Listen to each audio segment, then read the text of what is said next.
Hi friends, welcome to யாஷிகர். ரொம்பவே சூப்பரா போயிட்டுருக்கு கிழக்கு வாசல் சீரியல். இந்த சீரியல் பயங்கரமா ஹை வோல்டேஜான ட்ராக்ஸா வந்துட்டுருக்கு. என்ன அப்படின்னா, அப்கமிங்கில கிழக்கு வாசல் சீரியல்ல அர்ஜுன் அண்ட் ரேணு இவங்களோட திருமணம் ஏன் நின்னுச்சு அப்படிங்கிறத ஓரளவுக்கு தூரமா நின்னு அனு கேட்டிருக்காங்க. ஏதோ இருக்கு அப்படிங்கிற ஒரு விஷயத்த மட்டும் உணர்ந்துட்டாங்க. அதனால ரேணுவ நிக்க வச்சு கேட்குறாங்க. என்ன நடந்துச்சு உனக்கும் அர்ஜுனுக்கும் இடையில?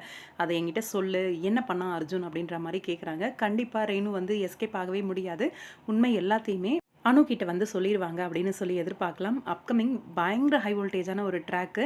ரொம்பவே அசிங்கப்படுத்தி அந்த குடும்பத்தோட மூக்க உடைச்சு இந்த திருமணத்த நிறுத்துவாங்க அனு அப்படிங்கிற மாரி தான் எதிர்பார்த்துட்டு இருக்கேன். பயங்கரமான ஹை வோல்டேஜான ட்ராக் இருக்கு. இது மட்டும் கிடையாது. அப்கமிங் ஏற்காடு ட்ரிப் போறாங்க.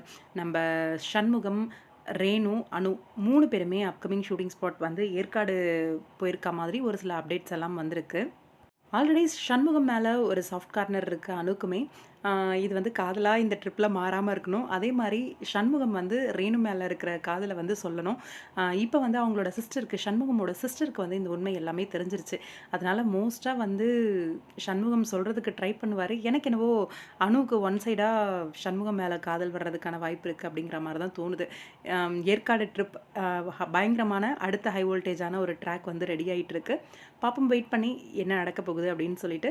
உங்களோட கருத்து என்ன? இப்ப போயிட்டு இருக்க மேரேஜ் ட்ராக் அண்ட் ஏற்காடு ட்ரிப்ப பத்தி கமெண்ட் பாக்ஸ்ல சொல்லுங்க.